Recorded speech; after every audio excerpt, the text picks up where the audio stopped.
All right. So next up we have The Apple versus Phantom of the Paradise. Okay. The Apple. Society is completely run by the entertainment industry, and specifically the BIM, the Boogaloo International Music. A couple, BB and Alfie, go on the contest show, like America's Got Talent. They are offered a contract. The girl wants to sign. The guy doesn't want to sign up, but Alfie, the guy, tries to save her from the evil entertainment industry. They run away, and then God shows up in a flying Rolls Royce, and it turns out that the whole universe is, I think, a trading places type bet between the God and the devil. That is, I swear to God, the movie, but it doesn't include what they wanted to put, which was dinosaurs. Phantom of the Paradise. In this Phantom of the Opera meets Faust, composer Winslow Leach is disfigured by a record press. Yep. And sells his soul for the woman he loves so that she will perform his music as he wrote it, while seeking revenge against evil record tycoon Swan, who betrays him and steals his music to open his rock palace, the Paradise. Ooh, this is quite a doozy. No, The Apple is like fucking the winner. I don't even care. Like, yeah, because listen, Phantom of the Paradise, yes, that's a fucking crazy movie. Like, by the logic of what we're describing, it's insane that guy's like, and he's like gonna be like the Phantom of the Opera Paradise person, and he engages in like this haunting of the audition process. Yes, it's crazy. And there's all these deals with the devil and sort of like Dorian Gray action going on with Paul Williams, who plays Swan, the evil record producer, who is forever young somehow, that sort of kind of gets explained, but not really. And, and then he signs a deal in blood with the composer to make sure that he keeps him in his clutches so that he can write his musical. It's nice to see Paul Williams. We love Paul What's Williams. not to love? It is delightful to see him. Yes. And also, he was kind of at the height of his Paul Williams at the time. He really was. He was really, like, bringing it. He was really, really, like, at his superstardom. And he was really, like, going for it as an actor and, like, doing a character. Yeah. Not just being Paul Williams. And it was great to see him. You ever heard of a movie called The Muppet Movie or A Star is Born? I mean, this guy got around as a songwriter, but here he's front and center in the spotlight as evil record producer Swan. And if you have the wherewithal, the documentary called Paul Williams is Still Alive. It's really delightful. Delightful. It really is lovely. But we digress. So, yeah, way too much. Phantom of the Paradise, pretty batshit crazy. It is like the meat? What's that guy's name? Beef.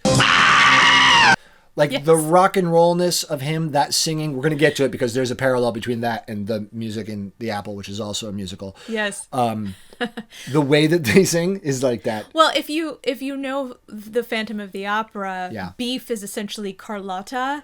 The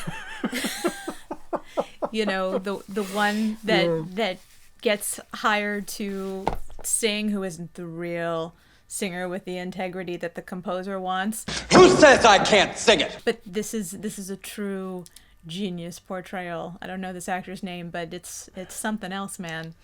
Brian De Palma directing. It's crazy. Like, we talked about, like, what's the criterion is, like, do people behave like human beings? No. However, listen, there's no discussion. The Apple is fucking insane. So, also a musical.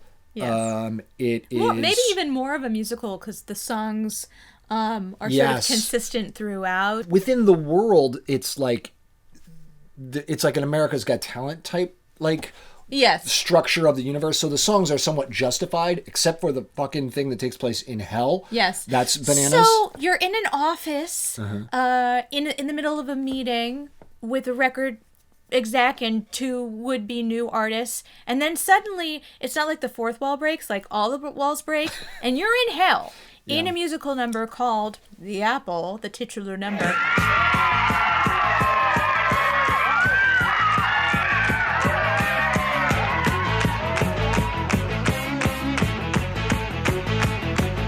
And I remember we were like, what? Wait, did we miss something?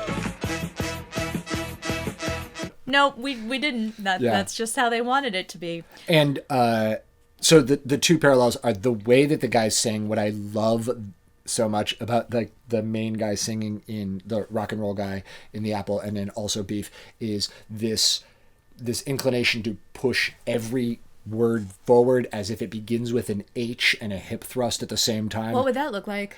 It's the apple! Holy apple, mystery apple, juju apple, oh voodoo apple.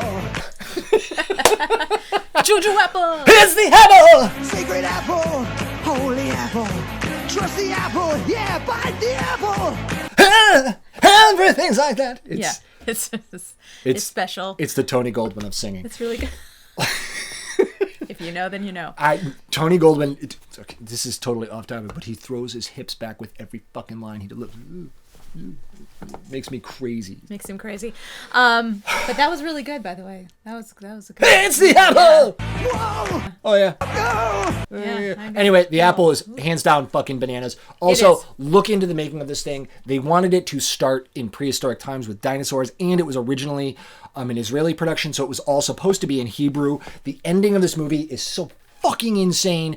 It's like there's a revolution that's coming to rage against the operations of society being built around this America's Got Talent thing. So there's a revolution coming, but then God shows up in a fucking Rolls Royce, and I swear to God, it's like the producers were watching dailies and they said, guys, this is a piece of shit. I'm giving you $150. You have to finish this movie tomorrow. And that's what they spent. It's your literal Deus Ex Machina, right? But it's Literally Deus Ex. literally God in a machine. Yeah. It's fucking bananas. But it feels crazier than it sounds. The whole movie does. Right, and then they have like this between like the God character and then like the Boogaloo guy who's the bad guy. They Yeah. sort of like go, Yeah. a little bit like Trading Places. It's fucking insane. The fact that movie exists freaks me out. Yeah. And I like it. Anyway, The apple. The apple. Fucking crazy.